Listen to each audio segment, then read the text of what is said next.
علیکم پیارے دوستو، آج ہم بتانے والے ہیں کربلا کی پوری کہانی کہ کربلا میں کیا ہوا تھا۔ کربلا کی کہانی دنیا کو انسانیت کا ایک ایسا پیغام ہے جو ہمیشہ انسانوں کو سچ کے خاطر لڑائی کے لیے ہمت دیتی رہے گی۔ جیسا کہ ہمارے دوستو محرم کا مہینہ چل رہا ہے، یہ اسلامی کیلنڈر کا پہلا مہینہ ہے۔ عام طور پر لوگ نئے سال کی خوشیاں مناتے ہیں، لیکن یہ مہینہ اتہاس کے ایک ایسے سچے قصے کو اپنے اندر سمیٹے ہوئے ہے جس کو یاد کر کے آج بھی لوگ اپنی آنکھوں سے آنسوؤں کو روک نہیں پاتے۔ آج سے تقریباً 1400 سال پہلے دنیا میں ایسا کیا ہوا تھا جس کی وجہ سے دنیا کے کروڑوں لوگ آج بھی غمزدہ نظر آتے ہیں۔ یہ مہینہ اسلام کے اتہاس کا وہ مہینہ ہے جس نے اس مذہب کو شروع ہونے سے پہلے بچا لیا، جس نے اسلام کو انسانیت والے اینگل کو دنیا کے سامنے لا کر رکھ دیا۔ آج ہم آپ کو اسلام کے اس پنے سے روبرو کرانے والے ہیں جس کو کربلا کے نام سے یاد کیا جاتا ہے۔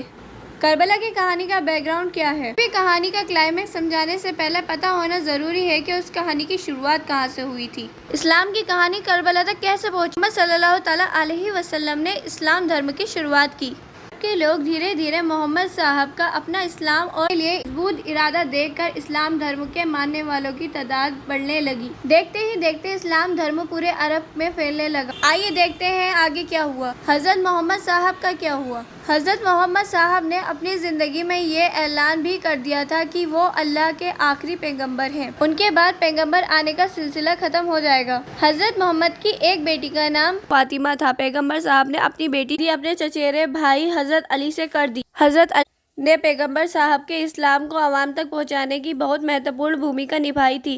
یہی وجہ تھی کہ پیغمبر صاحب چاہتے تھے کہ ان کے بعد اسلام کی سرپرستی حضرت علی کو ملے۔ پیغمبر صاحب نے اپنی زندگی میں ہی اس بات کا اعلان کر دیا تھا کہ میرے بعد حضرت علی ہی اسلام کے لیڈر ہوں گے، لیکن ایسا نہ ہو سکا۔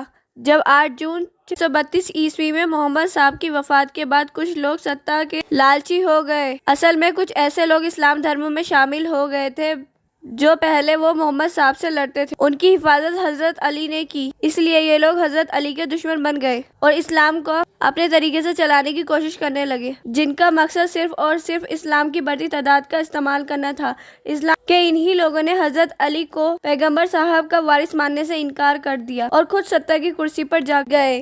اس طرح اسلام دھرم کو ماننے والے 2 خیموں میں بٹ گئے۔ ایک تو وہ لوگ تھے جو حضرت علی کا پہلا خلیفہ مانتے تھے اور دوسرے وہ لوگ تھے جو ایسا بالکل نہیں مانتے تھے۔ فی الحال یہ سلسلہ یوں ہی چلتا رہا۔ آخرکار حضرت علی کو اسلام کا خلافت مل ہی گئی، وہ چوتھے خلیفہ بنے۔ حضرت علی کے 2 بیٹے تھے، ایک کا نام تھا حضرت حسن اور دوسرے کا نام تھا حضرت حسین۔ حسن حضرت علی کے بڑے بیٹے تھے، اس لیے حضرت علی کے بیٹے حضرت حسن ہی اسلام کے اگلے خلیفہ بننے والے تھے، لیکن اس وقت سیریا کے گورنر معاویہ نے حضرت علی کے خلاف بغاوت کر دی۔ اس کا نتیجہ یہ ہوا کہ معاویہ حضرت علی کے بعد اسلام کا خلیفہ بن گیا۔ معاویہ نے حضرت امام حسن کو مروا کر انہیں اپنے راستے سے ہٹا دی۔ جھوٹ، فریب، لالچ، دھوکے کی سطح حاصل کرنے والے نے یہاں کربلا کی بنیاد رکھ دی۔ یزید کون تھا؟ معاویہ کا ایک بیٹا تھا جس کا نام تھا یزید۔ یزید ایک کیریکٹرلیس، شرابی اور مکار قسم کا انسان تھا۔ وہ جنگلوں میں رہا کرتا تھا، اس لیے وہ جنگلی قسم کا انسان تھا۔ معاویہ نے خلافت کی شرطیں توڑتے ہوئے یزید کو اسلام کا اگلا خلیفہ گھوشت کر دیا۔ یزید جیسا انسان اسلامک سطح کی کرسی پر بیٹھ چکا تھا۔ یزید نے اپنے سینا کی سہایتا سے اسلامک دنیا کو یہ ماننے سے مجبور کر دیا کہ وہی ان کا خلیفہ ہے، لیکن یزید کی طاقت اور جھوٹ کے سامنے ایک شخص یزید کی بیعت ماننے سے انکار کر دیا۔ یزید کی بیعت ماننے سے انکار کرنے والا اس شخص کا نام تھا امام حسین۔